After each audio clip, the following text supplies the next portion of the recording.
नमस्कार मेरे प्यारे दोस्तों, आप सभी का स्वागत है आज के इस वीडियो में। दोस्तों आज के वीडियो में मैं आपको बहुत ही इम्पोर्टेंट जानकारी देने के लिए आया हूं। अभी कुछ दिन पहले मैं बिहार गया हुआ था अपने ज़मीन का जमाबंदी अलग करने के लिए, जमाबंदी फुटाने के लिए। जो कि हमारा जो ज़मीन है, जो जहाँ पे हम लोगों का घर बना हुआ है, वो ज़मीन हमारे परदादा के नाम पे ही है। तो जैसे कि अभी आप लोग सब जानते हैं, बिहार में सर्वे का दौर चल रहा है और अभी कुछ दिनों से जो है सर्वे बंद किया गया है कुछ कारणों से। तो मैंने सोचा कि सर्वे दोबारा शुरू हो इससे पहले हम जमाबंदी अलग अलग कर लेते हैं, ताकि आगे चल के प्रॉब्लम ना हो सर्वे में। तो हम पहुंच गए बिहार जाने के बाद तो जब हम कागजात लेके ग्राम सेवक के पास पहुंचे, तो ग्राम सेवक ने तो भाई गजब का अड़ंगा लगा दिया काम में। उसने कहा कि भाई आपकी ज़मीन का कुछ नहीं हो सकता। भाई मतलब बहुत ही शॉकिंग न्यूज़ था हमारे लिए। मैंने बोला क्यों भाई, क्या दिक्कत है उसमें? तो उसका कहना था कि आपकी जो ज़मीन है, जो खाता नंबर है आपका ज़मीन का, वो बकास्त भूमि में आ रहा है। अब भाई यहाँ पे पॉइंट ये बन रहा है कि मेरे जो पूर्वज हैं उस ज़मीन पे लगभग 100 साल से रह रहे हैं, ठीक है? तो उस ज़मीन का कैसे कुछ नहीं हो सकता? उनका सीधा कहना है कि भाई ये ज़मीन जो है बकास्त में है और इस ज़मीन का जो है आपको जो है जमाबंदी फुटा के नहीं दिया जा सकता है, ऑनलाइन नहीं चढ़ेगा। तो हम भी लग गए भैया कि इसका सॉल्यूशन क्या है, क्योंकि ऐसे तो बकास्त भूमि बोल के छोड़ के तो फिर तो प्रॉब्लम में आ जाएंगे हम लोग।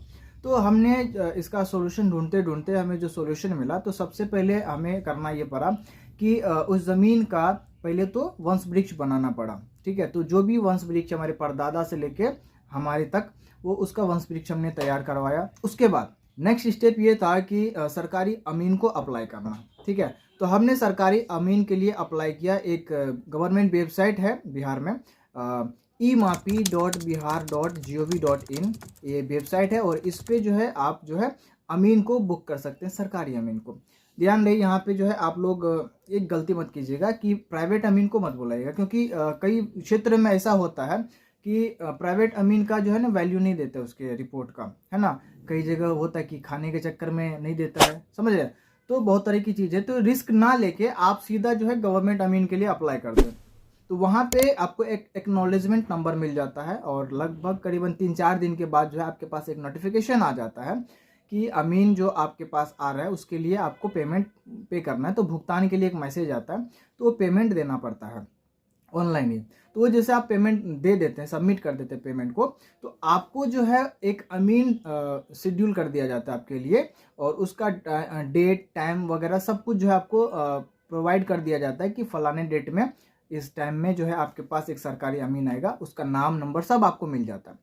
तो उसके बाद का स्टेप होता है कि अमीन आपके इधर आएगा और आपके पूरे ज़मीन का, जिसका भी आपको जमाबंदी फुटाना है, जो भी ज़मीन का आपके लिए आपने बुक किया, उस पूरे ज़मीन का जो है वो अमीन मापी करेगा, ठीक है? लेकिन उससे पहले आप लोगों को क्या करना है, या मुझे क्या करना था, जो हमारा ज़मीन है उसका एक रफ नक्शा बनाना है ना? क्योंकि ज़मीन तो हमें पता है कि ये ज़मीन यहाँ से वहाँ तक हमारी ज़मीन है, और उसका एक हमने रफ नक्शा बना लिया कि यहाँ से यहाँ तक उसका होगा, वहाँ से वहाँ तक फलाने का ढकाने का, इस तरह से एक रफली नक्शा तैयार कर लेना है। जो कि अमीन आएगा तो वही नक्शा के अकॉर्डिंग जो है पहले तो मापी करेगा, और उसी नक्शा के अकॉर्डिंग वो भी एक नक्शा तैयार करके डॉक्यूमेंट के साथ अटैच करके आगे कचहरी में लगाएगा, समझ रहे हैं? वही डॉक्यूमेंट आपको लेके जाना है उसका। तो जैसे ही मापी हो जाएगा, आपका नक्शा तैयार हो जाएगा, फिर वहाँ पे सबमिट हो जाएगा। तो कुछ दिनों का जो है कार्रवाई होती है वहाँ पे। उसके बाद आप सभी के जितने भी ज़मीन पे हिस्सेदार हैं, तो उस ज़मीन के हिस्सेदार के नाम से जो है कागजात तैयार किया जाता है, ठीक है? तो कागजात तैयार करके वो आपको हैंडओवर कर देगा और आप अपने अपने ज़मीन का मालिक हो गए, सिर्फ और सिर्फ ऑफलाइन, है ना?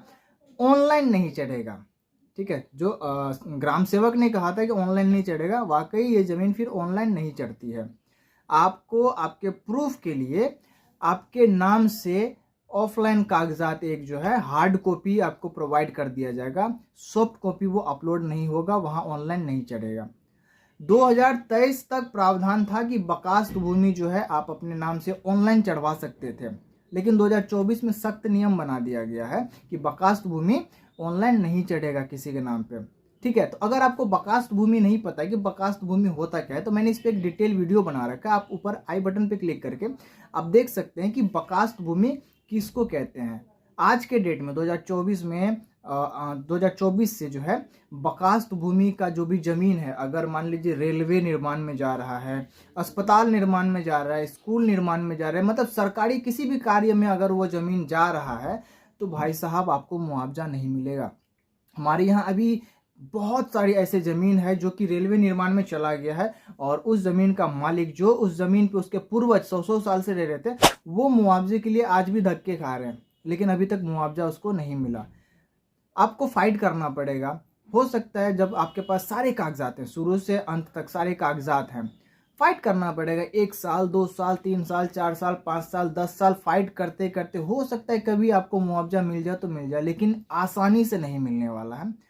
तो जिन्होंने ये अपना जो बकास्त भूमि को सुधारा नहीं, वो बहुत बड़ी गलती कर दी है ना। इन फ्यूचर अगर हो सकता है कोई नियम कानून बन जाए वापस से ऑनलाइन चढ़ाने का तो अच्छा लक हो, ठीक है। तो कुल मिला के जो है मेरे ज़मीन का इस तरह से समाधान मिलने वाला है। तो अभी हमने अप्लाई कर दिया ऑनलाइन अमीन के लिए। अब हमें जो है पेमेंट करना है और पेमेंट करने के बाद हमें एक अमीन शेड्यूल किया जाएगा। तो जब शेड्यूल हो जाएगा तो मैं वापस से बिहार जाऊंगा और आपको लाइव दिखाऊंगा, वहाँ पे प्रॉपरली A to Z आपको दिखाने वाला हूँ कि किस तरह से अमीन आएगा और मापी होगा, नक्शा किस तरह से बनता है, वो तमाम चीज़ें जो मैं आपको प्रॉपर दिखाने वाला हूँ। अगर आपको ये जानकारी अच्छी लगी हो तो वीडियो को लाइक कमेंट शेयर करना ना भूलें, और अगर अभी तक आपने हमारे इस चैनल को सब्सक्राइब नहीं किया है, चैनल को सब्सक्राइब कर दे, बेल आइकन प्रेस करके ऑल नोटिफिकेशन ऑन कर दे ताकि आपको आने वाले सभी वीडियोस का नोटिफिकेशन मिलता रहे। मिलते हैं अगले वीडियो में एक नई जानकारी के साथ, तब तक के लिए स्वस्थ रहे, मस्त रहे।